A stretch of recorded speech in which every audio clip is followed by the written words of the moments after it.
The circumnavigation of eastern North America by water is known as the Great Loop, or the Great Circle route. The length varies between 5,000 and 7,500 miles, and the number of people attempting it is growing. In 2007, more than 150 attempted it. The present cruise lies at the northern capstone of that loop. For the trip, each direction required 6 days, averaging 10 hours per day at 10 kilometers per hour with early starts. Ports called in at on both legs, that's in each direction, were Parry Sound, Bayfield Inlet, Little Current, Gore Bay, both on Manitoulin Island, Drummond Island, St. Ignace, and Charlevoix, all great historic French, English, and First Nation names. My chosen route had 3 two-day legs: 1, Georgian Bay, 2, North Channel, and 3, North Michigan. Georgian Bay is renowned for its Canadian Shield scenery of 30,000 islands of granite and wind-beaten white pine. North Channel the same, and for its cruising, and Northern Michigan for its water sports. Sesiya's home port is Sound Boat Works in Parry Sound.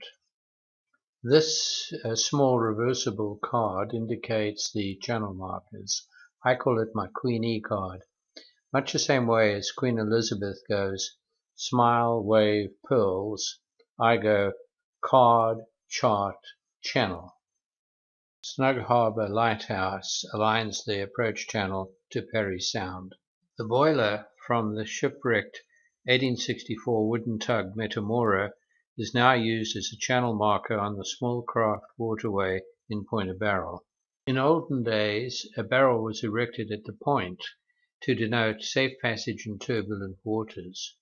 Just north of that is the infamous entry into Hangdog Channel, where our cottage is located. This is notorious for shallow rocks on Lee's shore, and you see here a view from our cottage. Gold-plated in the sunset is the swinging bridge at Little Current. It is in fact pitch black. These are Canada geese. Sesiya is here docked at Little Current. Sesiya is a CNC 27 made in 1976. It is 25 feet long overall, has a 5-foot draft, and the beam is 9 feet. Displacement is 12,000 pounds. It has a blade keel and a tall rig, and so is tender, but it is relatively fast for a 37-year-old boat. Close to 1,000 of these boats were built, 642 before Sesiya, and active class associations still exist. The interior is quite small by modern standards. Gulls being fed by a First Nations commercial fisherman in the North Channel. The northwest edge of Drummond Island with Harbour Island, where in 1981 a powerboat exploded close by where we were anchored. I left early in the morning in the fog to pass under the Mackinac Bridge, where traffic was quite heavy. The layout were at the junction of the 3 lakes, Huron, Superior, and Michigan, just south of which lies Charlevoix. Charlevoix lies around Round Lake, the mouth of Lake Charlevoix, and there is a bascule bridge at the entrance. This is an air photograph of the rendezvous with 65 boats, and here you see the burgees of the Great Lakes Cruising Club. A splash pad was provided at the marina office, and the town is characterized by some unusual architecture by Earl Young of low-roofed houses and a lot of stone landscaping and walls and so on.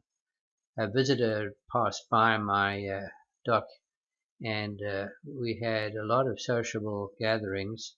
These are my sailing friends, and this was the venue where we had the banquet, where they served all the dishes at once, so we got steak and fish together. On the way back now, the lighthouse, and here you see Mackinac Bridge in the sunshine with the inspection trolleys and a good long distance detailed view of what an 8-kilometer bridge looks like. The suspension span in the Mackinac Bridge is the 4th longest in the world. 3 folks flying in a chute pulled by a powerboat, and sunrise at St. Ignace near. And here we have double-crested cormorants on a channel marker and the Detour Reef light. This dinghy is a gaff-rigged yawl with hard chines. Early morning at Drummond Island Yacht Haven, the US entry point, and here I am leaving in the sunrise. The following few pictures are just of the sunrise around Harbour Island. An open commercial US fishing boat in the sunrise, and now we're at Little Current, showing the buoy that indicates the direction and speed of the current. And here at Trimaran in the haze, some double-crested cormorants on a channel marking island. And when I left Little Current, there was in fact a rendezvous of the Tugboat Owners Association.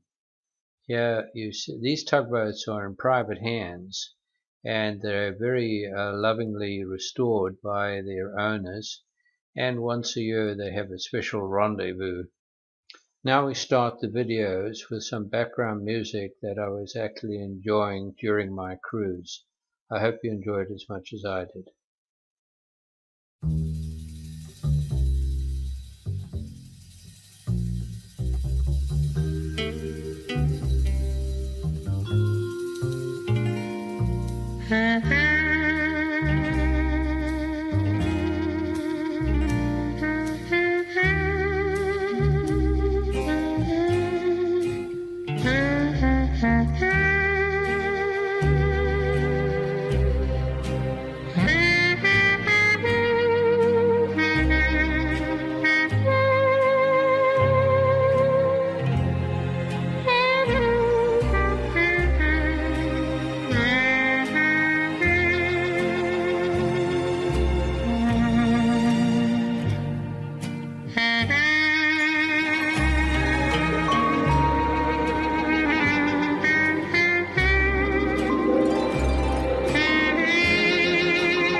That's it now. Thank you for watching, and I do have some technical notes which I'd be happy to email to you. Bye.